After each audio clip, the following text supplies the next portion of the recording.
No, it's true because really everything they're putting the Palestinians through, they're putting their own hostages through, right? Because if they're cutting off food and medical supplies, that's also going to have a huge impact on the people being held hostage. And I know there's been quite a few protests by families of hostage members over the conduct. Is that a common? And you mentioned you have family members that are affected by this as well. But are most hostage families pretty upset with the way that war has been conducted and not enough focus on getting the hostages back, or what's kind of the general sentiment there?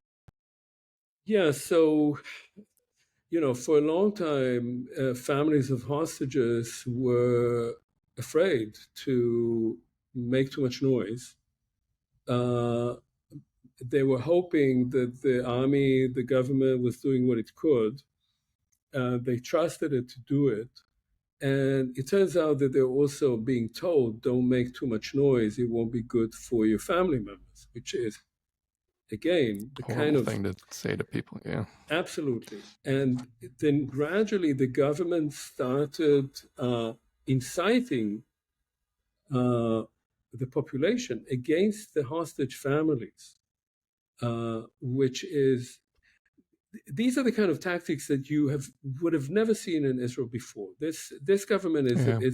is a uniquely odious government, and Israel has never had a bunch of people like that in power.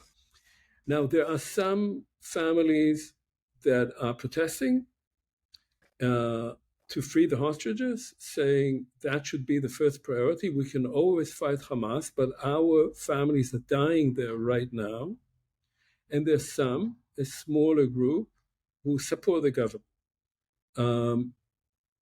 because they're also divided politically, obviously. There's another Yeah. element that is not mentioned often, which is that most of the communities that were hit by the Hamas attack were kibbutzim, and they tend to be of the left. They are not people who voted for this government, and they're not seen by this government as people who would ever support them.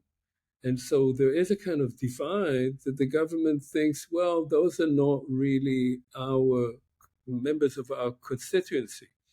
And there's a suspicion that they are trying to undermine the government because they belong to the other political camp. And all of this would never have happened under previous Israeli governments, however, bad or good they were. This kind of tactic used by politicians right now in Israel, and particularly by the prime minister, is extraordinary. And it has to do with the fact that for him, personally, entirely personally, the best thing that could happen is for the war to continue, because that's the only thing that keeps him in power. And everybody Yeah. knows it. It's totally transparent, but nobody's doing anything about it.